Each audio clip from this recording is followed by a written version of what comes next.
compartilhada a tela?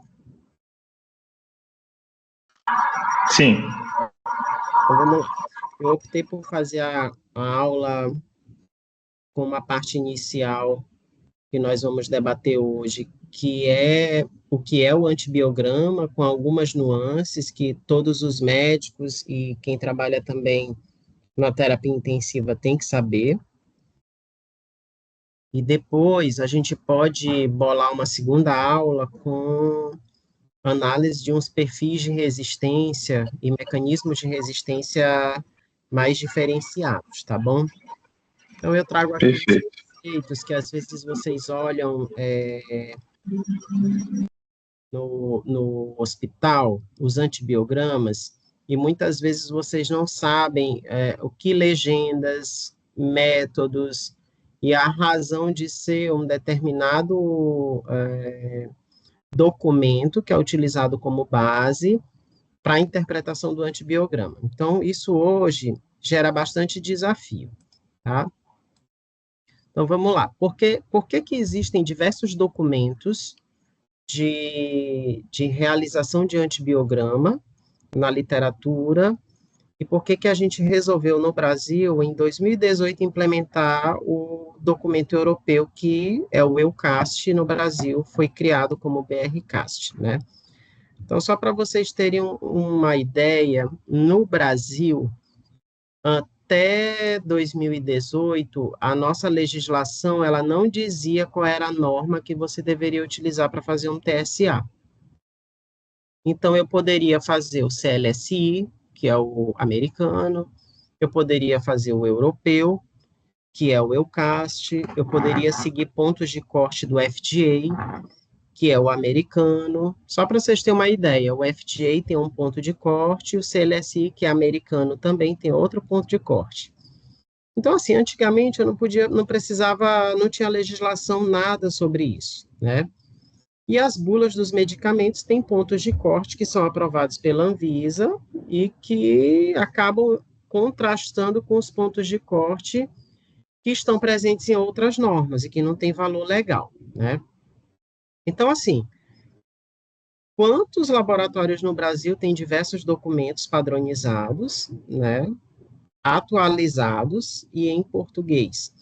Nós ainda tínhamos um problema de que um laboratório utilizava um documento americano de 2005, 2010, 2015.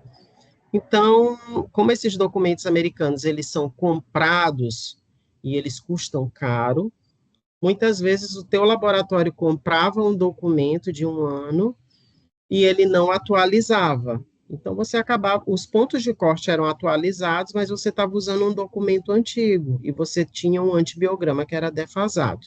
Então, esse era o mar de problemas que a gente vivia, né? E, além disso, esses documentos eles estavam disponíveis em inglês e eram todos vendidos, né? Tinha um valor que você deveria pagar.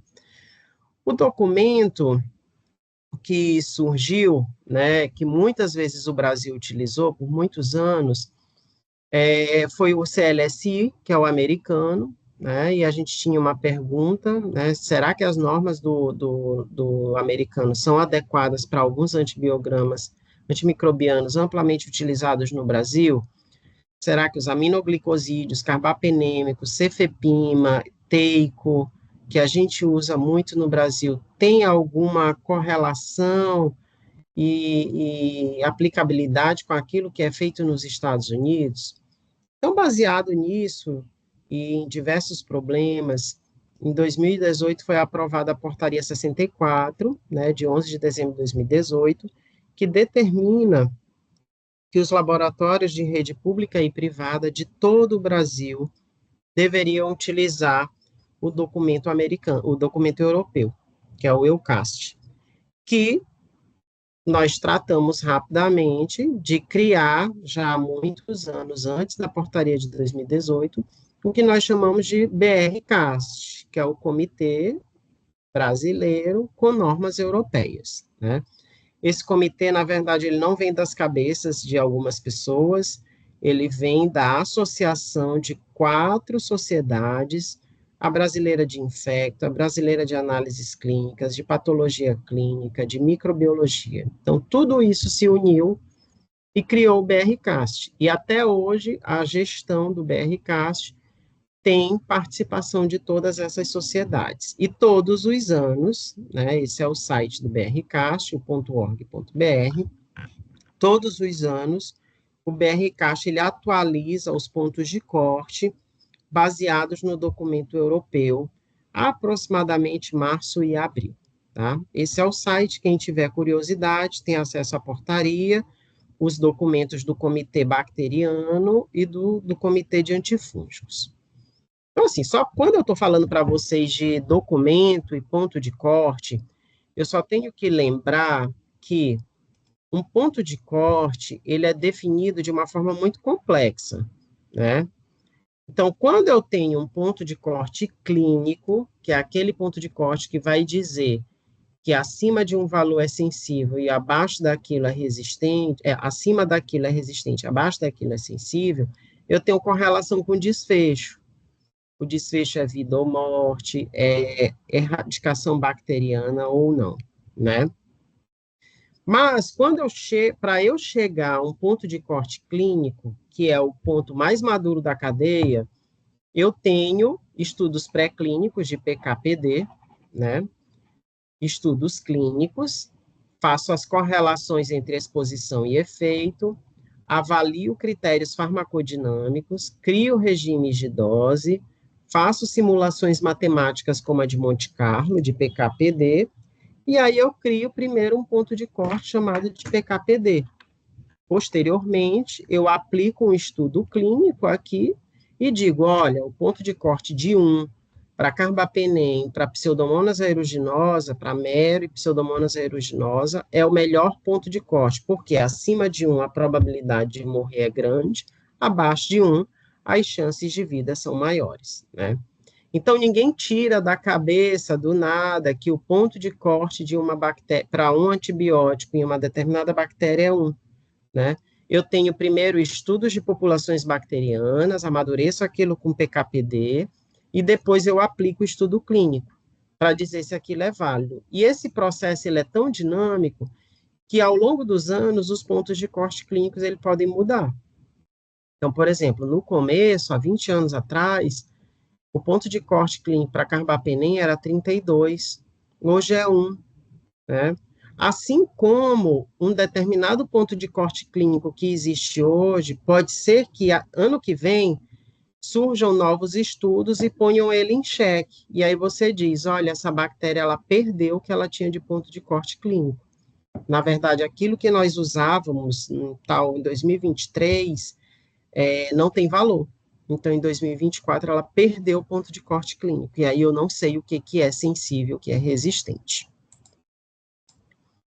Então, assim, na cadeia de crescimento dos pontos de corte, eu tenho um ponto de corte epidemiológico, eu tenho um ponto de corte de PK/PD, e eu tenho um ponto de corte que é o ponto de corte clínico. O ponto de corte epidemiológico, ele é definido pelo EUCAST como o valor da concentração que divide uma população de bactéria que é chamada selvagem, que não tem mecanismo de resistência nenhum, nem adquirido, nem mutacional, da população que tem mecanismo de resistência. Então, assim, bom, ponto de corte epidemiológico é uma coisa importante? É. Quando eu não tenho nada, eu tenho que ter uma ideia que de 100 cepas, né, suponha aí que o ponto de corte epidemiológico, vamos dizer, para a ceftriaxona, para uma bactéria tal, né, Elizabeth Kinger, que vocês já viram, e aí eu estou avaliando cefepima para Elizabeth Kinger. Aí eu vejo assim, eu não tenho ponto de corte clínico, eu não tenho estudo que define o que morre e o que vive. Mas eu tenho um banco aí com 100 cepas, suponha, e eu determinei que a MIC abaixo de 1, né, para cefepima, todas aquelas Elizabeth Kingers não têm mecanismos de resistência detectados para cefalosporinas, no caso para cefepima. Então, o cutoff epidemiológico é 1. Ah, pode ser que o cutoff clínico, lá no futuro, ele seja 0,5, ele seja 0,25, ele pode ser 2. Então, quando eu não sei nada, eu tenho um cutoff epidemiológico. Ele é importante para definir isso. Então, o que que isso significa? Eu tenho aqui uma distribuição de bactérias, né? Isso é população. Eu tenho a MIC distribuída aqui na horizontal e o número de isolados na vertical. E vejam aqui, eu posso ter um ponto de corte clínico, o clinical breakpoint, né, o susceptible, abaixo de um valor, vocês olham à esquerda, mas quando não existia ponto de corte clínico, eu tinha só um ECOF, que é o cutoff epidemiológico. Então, abaixo desse ECOF, eu tenho a cepa selvagem, wild type, né, ou seja, não tem mecanismo de resistência nenhum. Ah, quando o laboratório chega e diz, olha, eu não tenho ponto de corte para esse antibiótico nessa bactéria. Então, vamos lá no site do EUCAST ver qual é o cutoff epidemiológico. É garantia? Não é. Mas eu tenho pelo menos uma luz do que pode ser. Acima do ponto de corte epidemiológico, eu tenho o ponto de corte de PKPD, que é o de farmacocinética e farmacodinâmica, que ele é um ponto de corte definido pelo EUCAST. Esse ponto de corte ele foi até eliminado, a gente não usa mais. É a MIC, para qual o índice de PKPD, que é o índice é o PDT, que é o alvo farmacodinâmico, que pode ser alcançado numa população-alvo para ter sucesso num determinado tratamento. O ponto de corte baseado em PKPD é como se fosse uma tabela de ponto de corte genérico. Ah, eu não tenho ponto de corte de piperacilina tazobactam para aeromonas, sei lá, hidrófila, não sei. Então, eu vou lá, vejo na tabela o cutoff, o ponto de corte PKPD para pipetazo, e vejo, ó, é sensível abaixo de tanto, resistente acima de tanto, sensível abaixo de tanto. Só que isso é muito genérico, isso a gente utilizou até ano passado. Neste ano, né, o EUCAST, ele resolveu abolir a tabela de ponto de corte de PKPD. Por quê? Porque ela é muito genérica. Cada bactéria tem uma forma de comportamento, cada antimicrobiano também. O ertapenem é bom para uma determinada bactéria gram-negativa, mas não é para outra. Entendeu? Então, isso que a gente usou, hoje não se usa mais. Não tem valor no momento, tá? Então, a gente tinha no documento uma tabela grande. Hoje ele não tem mais valor. Tinha para quase todos os antibióticos. E aí, finalmente, eu tenho um ponto de corte clínico, que são pontos de corte definidos por critérios microbiológicos, farmacológicos e estudos clínicos. Eles derivam de estudo clínico em humano, que compara as MICs de um patógeno infectante com o desfecho. E aí eu posso ter o sensível, né, que é o crescimento bacteriano inibido in vitro por uma concentração de antibiótico, e aí a minha é alta a probabilidade de sucesso. Ele pode ser sensível aumentando a exposição ou resistente. O sensível aumentando a exposição é aquele que é sensível, mas a característica da bactéria exige que eu use uma dose alta. Quais são essas bactérias? Eu vou mostrar lá na frente para vocês. Pseudomonas aeruginosa, Stenotrochomonas maltophilia para sulfametoxazol com trimetoprima, a Cinetobacter baumannii, quinolona, carbapenem, né? E algumas outras menos comuns, tá? Então, assim, só para vocês terem uma ideia, o breakpoint clínico, que é o ponto de corte que vocês vão olhar no documento, e é o que o laboratório joga para vocês, se é sensível ou resistente, ele vem de um estudo inicial de ECOF, que é cutoff epidemiológico, e o estudo de PKPD, e aí, finalmente, eu submeto a um estudo clínico e digo, olha, acima disso morre, abaixo disso vive, tá? Para quem tiver curiosidade de olhar o documento do BRCAST, a tabela de leitura, isso daí é só uma orientação, ela é dessa forma. Ela vem com o nome da bactéria, vem com os boxes todos, falando o que é S, o que é I, o que é R, cada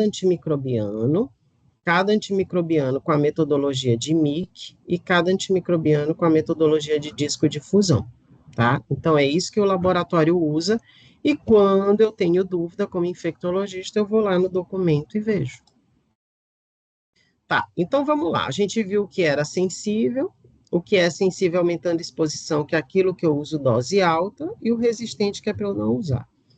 O que seria a dose alta? É a dose máxima que eu conheço na vida? Não. A dose alta tem no documento. Por exemplo, benzilpenicilina. É essa dose aqui, padrão. A dose alta é essa. Amoxicilina intravenosa, né? Que a gente não tem ela pura endovenosa no Brasil. É 1 grama de 3 vezes ou 4 vezes ao dia. A dose alta é 2 gramas, 6 vezes, vezes 6, né? Aí eu tenho a amoxiclave do mesmo jeito, que é dose dobrada de 2 gramas, e todas as outras drogas eu também tenho ali uma ideia do que é dose alta, tá? Então eu tenho aí para cipro, a dose padrão é 500 de 12 em 12, a dose alta é 750 de 12 em 12. Levo, pode ser 500 uma vez ao dia, 500 de 12 em 12, ou 750 miligramas uma vez ao dia. E por aí vai. Tem antimicrobiano que tem dose alta, que é a dose que eu vou usar no sensível aumentando a exposição. Tem aqueles que não existem a dose alta, tá? Aqui eu venho com outro conceito. E aí isso é para quem quer conhecer o documento, e isso tem reflexo beira-leito, que é o ponto de corte entre parênteses. O Eucast, ele introduziu um conceito de ponto de corte entre parênteses, o que significa que esses antibióticos para determinadas bactérias, eles não devem ser utilizados em monoterapia, né? Esse ponto de corte entre parênteses, na verdade, pela essência, ele é um ECOF, é um cutoff epidemiológico. Lembra? É aquele cutoff onde abaixo de um valor as cepas são todas selvagens, não tem mecanismo de resistência, e acima tem algum mecanismo de resistência, mas não necessariamente ela é resistente, entendeu? Então, assim, como eu não tenho estudo clínico, resolveu-se colocar ele entre parênteses, tá? E aí, o antibiograma ele tem que vir com essa nota. Ponto de corte entre parênteses significa que é um ECOF, não deve ser utilizado em monoterapia, deve ser utilizado em terapia combinada. Quem é que tem ponto de corte entre parênteses hoje em dia? Eu trouxe aqui um exemplo. Enterobacterales, Escherichia coli, Kleb, grupo CESP inteiro, qualquer enterobactéria. A amoxicilina, por exemplo, via oral, que não seja exclusivamente itu não complicada, é entre parênteses. A amoxiclave também tem tido problemas e a gente tem utilizado cutoffs epidemiológicos.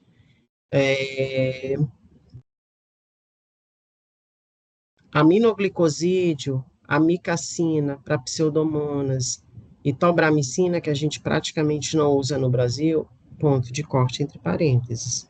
E, finalmente, as polimixinas, tanto colistina quanto poli-B, hoje elas são pontos de corte entre parênteses. Eu só tenho cutoff epidemiológico para poli-B.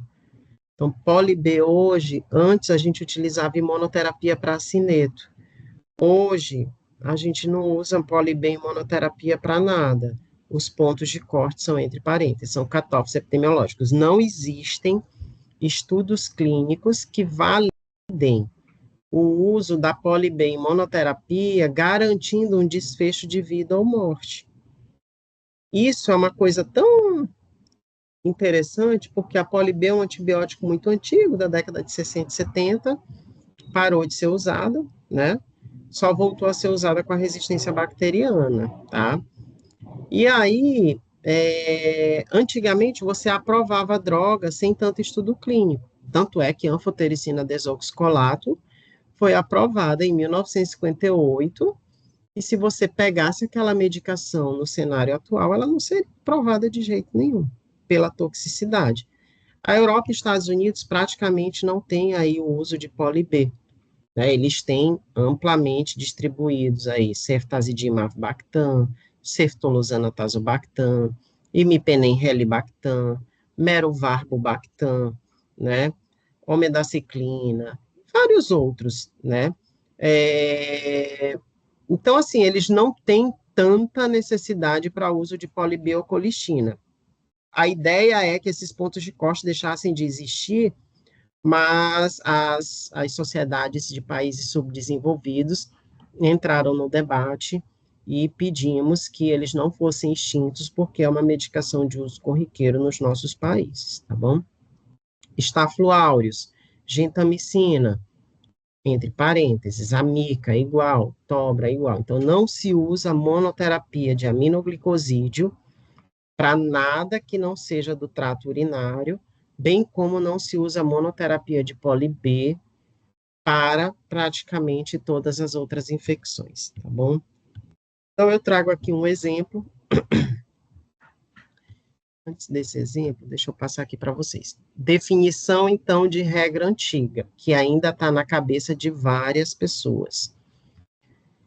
Sensível era o S, o intermediário era o I, e o intermediário significava que eu precisava usar uma dose alta, mas eu tinha um efeito incerto, e eu tinha que levar em consideração, essa droga não concentra aqui, o paciente está grave, instável, e eu não vou utilizar um I, porque ele também tem algum mecanismozinho de resistência.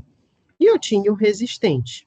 Né? Naquela época, quando a gente usava o I como intermediário, ele predizia isso. No grave não use, no instável não use, dependendo do sítio de infecção não use, e a depender da conjugação de outros fatores de PKPD e de resistência eu não uso. Se eu for usar, eu uso dose alta. O cenário atual, que é o do EUCAST e do BRCAST, eu tenho resistente, que não é para usar, e eu tenho uma categoria chamada sensível, que é para usar. O sensível pode ser o sensível normal, com exposição de dose padrão, ou ele, que é chamado S, ou ele é sensível aumentando a exposição, onde eu tenho que usar uma dose aumentada, não porque a bactéria tem mecanismo de resistência, mas porque o padrão de PKPD e de...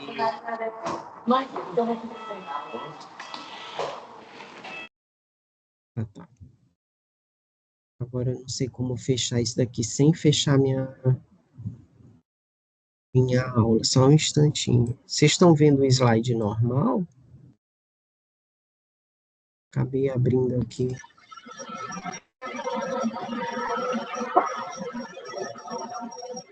Pronto. Perfeito. Então, eu tinha o resistente, R, e eu tenho o sensível, que pode ser com dose padrão ou pode ser com dose aumentada. Por quê? O padrão de PKPD daquela droga para aquela bactéria requer dose alta. Não é porque ela é resistente. Infelizmente, o laudo utiliza o R de resistente, o S sensível, e o sensível aumentando a exposição ficou como I, mas o I não significa intermediário, significa SAI, sensível aumentando a exposição. Não significa que tem mecanismo de resistência. Tanto é que hoje, um relatório de sensibilidade do controle de infecção para vocês tem que vir assim, eu não posso separar o sensível aumentando a exposição de exposição normal.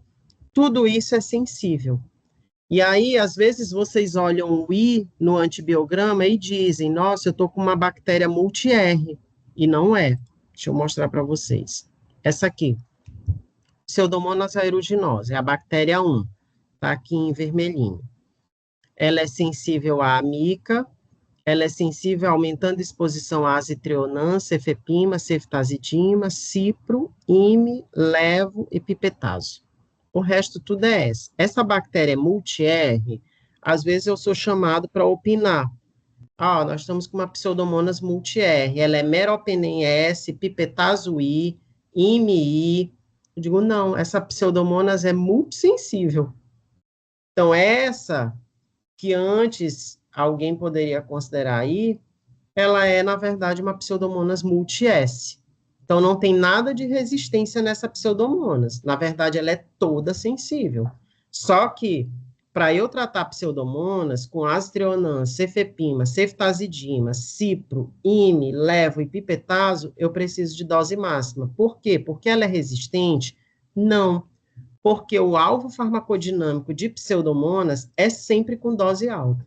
Sempre, independente do sítio de infecção, tá bom? Então, a gente precisa dar uma olhada nos antibiogramas lá do HU e converter o I por S na sua cabeça. Eu vou poder usar, mas é na dose maior. Tá aqui. Vou trazer Pseudomonas, tem alvo farmacodinâmico além do habitual, né? Eu vou mostrar aqui para vocês. Para resolver o alvo farmacodinâmico, essa questão da dose mais aumentada para Pseudomonas e impedir que o clínico trate com dose padrão, ele tem uma pseudo na urina e eu vou dar cipro, é 500 de 12 em 12. Não, a dose de cipro para pseudo é 500 de 8 em 8, ou 750 de 12 em 12. Para evitar que isso aconteça, o documento, ele criou ponto de corte arbitrário. Vejam aqui, eu grifei os antibióticos que para pseudomonas são sempre dose alta. Pipetazo, cefepima, ceftazidima, doripenem, que não temos, imipenem, cipro e levo. Vejam que para essas drogas todas, o S é menor do que 0,01. Então existe pseudomonas sensível a essas drogas. Não, não existe. Esse ponto de corte é arbitrário. Por quê? Porque não vai existir nunca uma pseudomonas com uma MIC menor do que 0,01 para eles. Então, a gente pôs um valor ali bem baixinho. Todas as pseudomonas, elas serão I ou R para esses antibióticos que eu grifei. Você não vai achar uma pseudo S no Eucast, BRCast, S apipetazo. Ou ela é I, ou ela é R. Ela é I. Significa que ela é intermediária? Não. Ela é sensível aumentando exposição. Eu vou usar pipetazo 4,5 de 6 em 6. Cefepima, ela é I. Eu vou usar 2 gramas de 8 em 8. Ceftazidima, 2 gramas de 8 em 8. Imipenem, vou usar 1 grama de 6 em 6 horas, que é a dose máxima. Cipro, 750 de 12 em 12 ou 500 de 8 em 8, se for venoso, 400 de 8 em 8. Levo 750 ou 1 grama uma vez ao dia. Ela não é, com certeza, intermediária, ela não tem resistência, ela é sensível, mas toda pseudomonas, intrinsecamente, precisa de doses altas pelos critérios de farmacocinética e farmacodinâmica com essas drogas, entendeu? Então, para pseudo, o nosso impacto clínico, ele é o maior. Com certeza é o que mais vocês olham aí beira-leito, né, no laudo de laboratório do HU, ou de laboratório externo, do CEDRO, do INLAB, né, do DASA, né, aquelas pseudomonas com um monte de I, alguns poucos S, vocês acham que ela é resistente. Não é. Ela é sensível a tudo, tá bom? Quando uma dessas bactérias que a gente isola, a gente tem uma dessas bactérias e eu tenho um antibiótico que não tem ponto de corte clínico, e eu quero saber o que fazer com o antibiótico que eu vou usar para ela, se tem ação ou não, aí eu vou lá no site do Eucast, vejo a distribuição da curva de Gauss das MICs num banco de dados, né? Vejam aqui, delafloxacina, que é uma quinolona de geração mais avançada, que tem ação anti-MRSA e anti-pseudomonas aeruginosa, e que hoje é liberado para pele e partes moles. Dela não tem ponto de corte para pseudo no documento. Mas tem cutoff epidemiológico, é 2. Abaixo de 2, essas cepas não têm mecanismos de resistência de DNA girase para delafloxacina em pseudomonas. Acima de 2, tem mecanismo de resistência. Então, assim, o cutoff epidemiológico ele vai predizer resposta clínica? Não sei.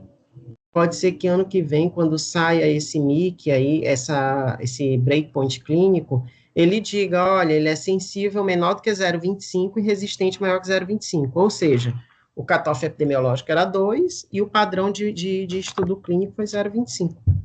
Ele dá uma ideia, mas não significa que ele dá um desfecho de vida ou morte, de cura ou não em relação a isso. Pseudomonas aeruginosa, eu trago aqui para vocês, eu dei um foco em pseudo, porque ela é mais problemática. Amicacina e tobra, que são os aminoglicosídeos em parênteses, né, que são cutoffs epidemiológicos, e a gente não pode esquecer que Genta perdeu o ponto de corte em pseudo. Ah, eu tenho Genta para outros gram-negativos, mas para pseudomonas eu não tenho. É verdade, não tenho. Vocês vão olhar o antibiograma de pseudomonas e vão dizer, testaram só a mica, não testaram Genta, porque Genta não presta para pseudomonas. A distribuição das mix não é favorável para o uso de gentamicina em pseudo. Então, antes tinha ponto de corte, hoje não tem mais. Já tem alguns anos que não tem. Então, não é porque o laboratório não testou, é porque não testa mesmo. Tá? E, aqui só lembrando, colistina e poli-B, que é entre parênteses, não dá para usar em monoterapia. Então, eu trago aqui de novo o exemplo pseudo, com algum monte de I, isso é multi-S, tá bom? Laudo de antibiograma para pseudomonas. Precisa de ceftazidima, cefepima, pipetazo, meroime, ciproleve, azdreonan, tudo em pretinho aí tem o I, nunca vai ser S, vai ser sempre dose alta, exceto meropenem, tá bom? Que meropenem é dose padrão. Relembrando que o documento tem as doses altas lá disponíveis para vocês consultarem. E aí, dentro de pseudomonas, eu tenho que lembrar, aminoglicosídeo não é utilizado em monoterapia, mais uma vez, gentamicina não tem ponto de corte. Não esquecer que poli-B e colistina precisa de MIC, né? Na verdade, nem existe mais teste de poli-B e colistina por disco de fusão, nem E-teste, calcular MIC por E-teste, por fita. Tudo tem que ser microdiluição em caldo, e a gente tem disponível lá no HU. Então, às vezes, vocês vão olhar alguns laudos onde a poli-B sai depois. É porque eles estão fazendo a microdiluição com polissimbac, com o comercial disponível, tá bom? Então, ele não sai no mesmo dia, mas sai no dia seguinte. E eu não posso esquecer também que eu só testo poli-B para quem tem resistência a carbapenem. Se eu tenho outra opção terapêutica, eu não vou precisar testar poli-B. Aí a gente define com a CCIH se eu testo cefavbactam e ceftolozana tazobactam para todos, ou só para quem tem resistência a carbapenem. Vocês vão ver que tem muitos laudos aí disponíveis no hospital, tá? E eu preciso avaliar a epidemiologia, mas o HU, ele tem. Essa aula aqui eu acho que é mais para HU, não é isso, Davi? Exato. Nós fazemos parte de um estudo que é chamado uma rede de vigilância global de resistência bacteriana, que é o GLES, né? Então, existe mundialmente o GLES. O braço brasileiro é o BR-GLES. Então, o que que a gente fez? Eu consegui, junto com o pessoal do laboratório, levar o BR-GLES para um hospital do Maranhão. E aí, nós escolhemos o HU. Por isso que vocês olham um antibiograma bonitinho lá, com vários testes, incluindo com mecanismo de resistência ao lado. Quando tem resistência a carbapenem, a gente faz o NG-Carba, que é um teste imunocromatográfico para a detecção das 5 principais carbapenemases. Né? Vocês olham lá, KPC, NDM, INP, VIN, OXA48. Então, aquilo é caro, aquilo é mega caro, mas está lá do ladinho para ser lido e interpretado, aquilo tem um valor. Então, por favor, vamos exercitar o nosso conhecimento em antibiograma, ver o NG-Carba do lado e dar valor, né? Porque aquilo ali é um mecanismo de... Nós temos material que é fornecido pelo BR-GLES, é a vigilância global, é um projeto com verba do CDC e da Fundação Melinda Gates, tá? Então, a gente participa ali de uma coisa bem poderosa. Então, tem muito esforço ali. Então, não vamos dizer, nossa, esse antibiograma é péssimo. Não, não, não. ele é ótimo. A gente está fazendo ali o máximo possível para um hospital universitário. Acinetobacter. Só para a gente andar um pouquinho mais rápido, e depois a gente marca uma outra aula também para fazer discussão de mecanismos de resistência. Acineto causou muita dor de cabeça nas pessoas porque ele tinha um padrão de sensibilidade antigamente do CLSI igual de pseudo. Se testava ceftazidima, cefepima, pipetazo, todos os aminoglicosídeos, e na verdade, acineto não tem correlação clínica entre o teste de sensibilidade de diversas drogas com o desfecho, né, a MIC e o desfecho. Tanto é que o ampsulbactam, que tanto era usado para acineto, e ainda é usado, né, no guideline norte-americano e também no europeu, ele tem ali um espaço, ela não tem evidência. Então, assim, eu não vou usar ampsulbactam para acineto. Não, não é isso. Eu não consigo te dizer qual é o ponto de corte, o breakpoint clínico, que vai dizer, use ampsulbactam na dose tal que você vai salvar seu paciente. Tanto é que o documento norte-americano e o europeu, eles mandam usar ampsulbactam em dose máxima, 27 gramas ao dia, que é a dose de PAV, né? Então, assim, se você tem uma bactéria multi-R, você vai usar ampsulbactam, acineto, por exemplo, você vai usar a dose de PAV, dose alta, 27 gramas ao dia, né? Não adianta brigar pela MIC, não vai ter impacto nenhum, não tem valor nenhum. Tá? Se você for usar, você tem que dizer vai com fé e põe, entendeu? Ampsulbactam com poli, ampsulbactam politigeciclina, politigeciclina e meropenem, ampsulbactam poliaminoglicosídeo, aí a gente vai discutir o que vai sair ano que vem, que é o nosso guideline de tratamento de MDR. Pipetazo é bom para acineto? Não tem evidência suficiente, nem é testado. Cefepima, não tem até um tracinho ali. Tipo, nem é para testar. Não adianta brigar e dizer, eu quero que esse laboratório teste cefepima. Não vai testar. Não vai testar cefepima, não vai testar ceftazidima, não vai testar pipetazo, tá? Não vai testar diversos outros.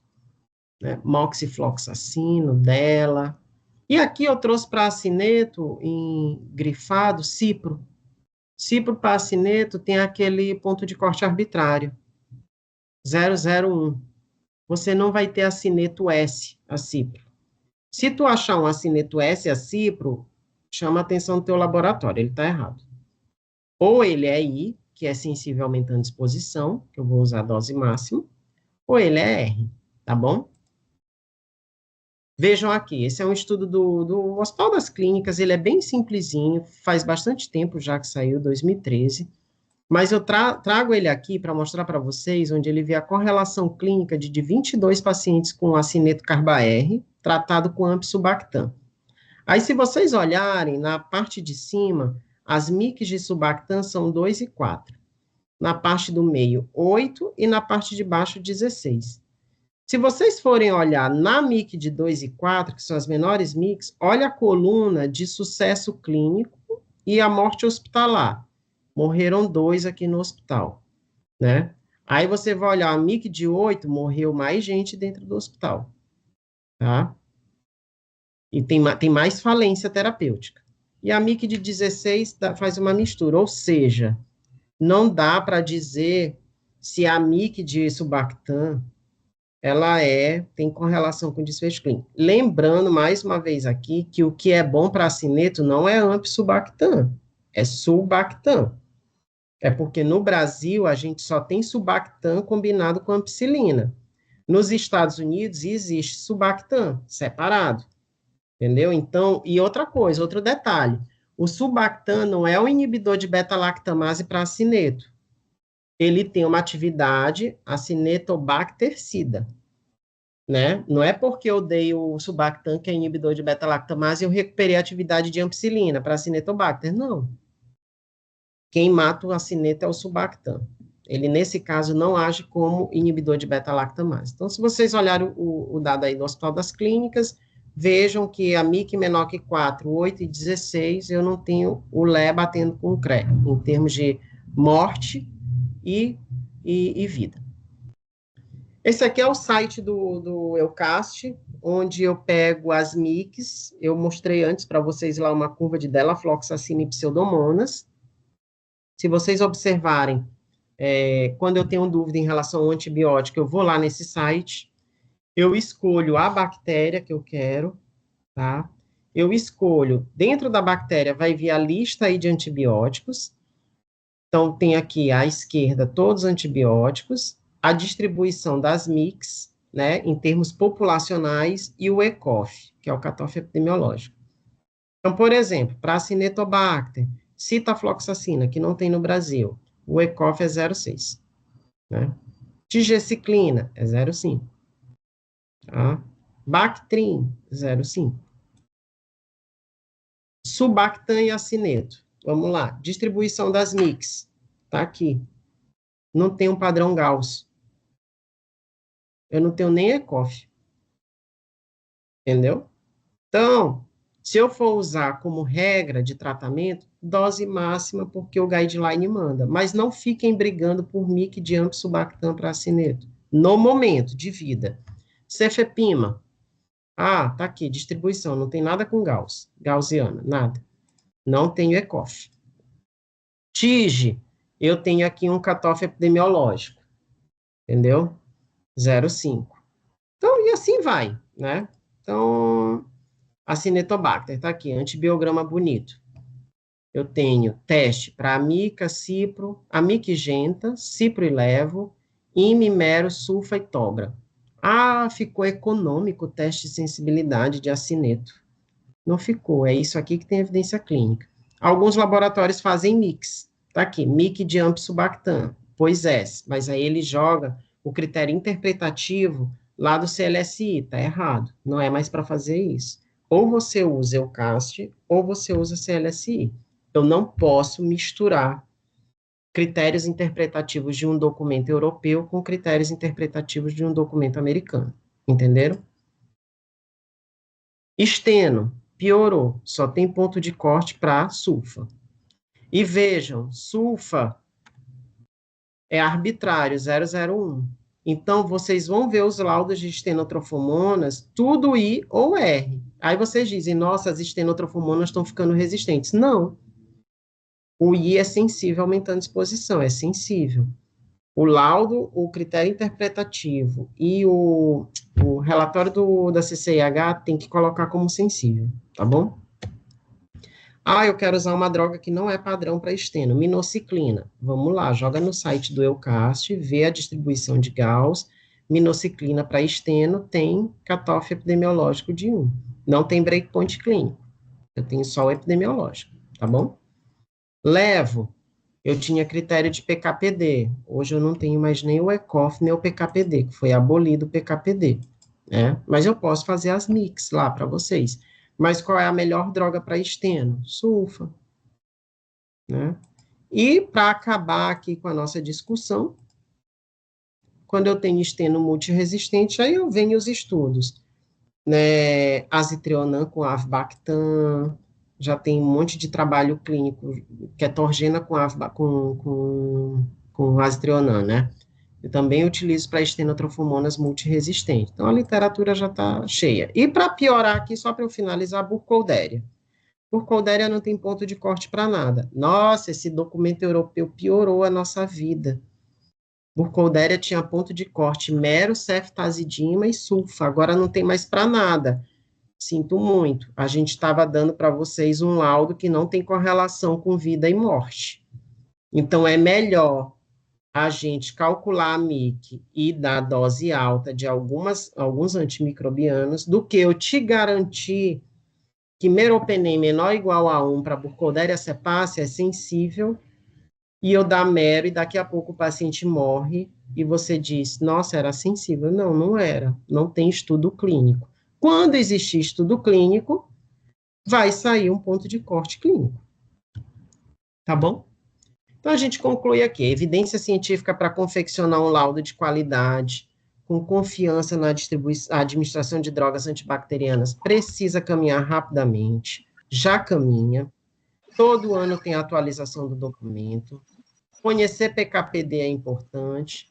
A construção disso daí, ela é contínua, vai desde o ponto de corte epidemiológico, aí chega no fim no clínico, e eu preciso saber que o Brasil hoje finalmente tem um documento padrão de 2018, é lei, é portaria, precisa ser seguido, né? As pessoas precisam entender o que é S, o que é I, que é o SAI, sensível aumentando exposição, e o que é R, e discutir as suas dúvidas, às vezes, com quem entende de PKPD. Se você tem dúvida, discuta com quem possa entender, que aí a gente vai dar a melhor estratégia para vocês tratarem uma bactéria.